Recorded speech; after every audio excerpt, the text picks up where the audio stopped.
Chemotherapy services have been affected at the Hematology and Paediatric Oncology unit at Gqeberha's Provincial Hospital.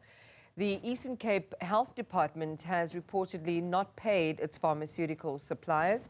Newzroom Afrika's Sipha Kema is there and joins us now. Sipha, good morning.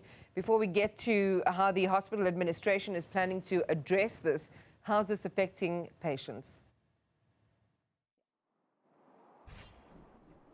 Well, as you can imagine, Iman, it is affecting patients tremendously. Now, just to give you a bit of context as to, you mentioned we are at the Provincial Hospital, the one in Gqeberha.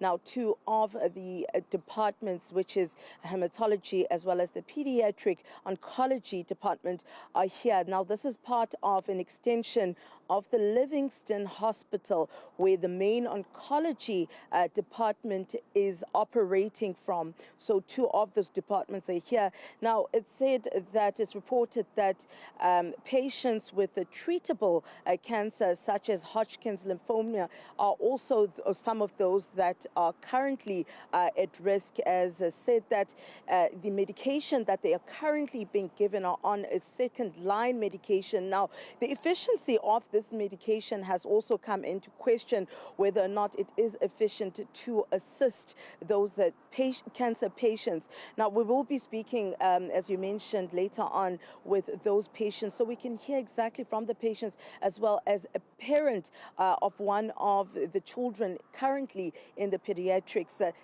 oncology center here at Provincial Hospital, as to how exactly the child has been affected by using the second-line medication.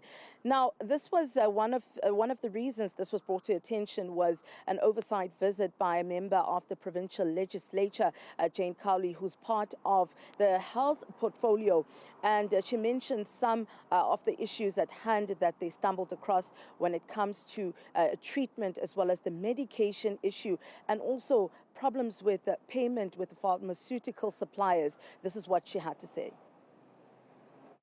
It is unfathomable that the department's failure to settle debts to pharmaceutical suppliers, particularly those of crucial chemotherapy treatments, is allowed to continue while patients with treatable cancers stare death in the face. The department must immediately ring-fence funding from non-core programs to settle these debts so that patients can once again access life-saving treatments. The lives of cancer patients must take precedence over the department's flawed financial recovery plan. Now, Iman, we've reached out to the Department of Health, and they've said that they will be making a comment later on, but they did not dispute when we asked them to confirm whether or not the pharmaceutical suppliers there'd been payment issues with those suppliers, but they did not refuse or dispute our comment, or rather our question to them. But most importantly, Iman, we will be speaking to those that have been affected by this issue, but also bringing in an expert so we can have an understanding as to how exactly second-line medication, then its efficiency and also its implications on the patient. Sipha Kema, thank you very much. A story we'll continue to watch.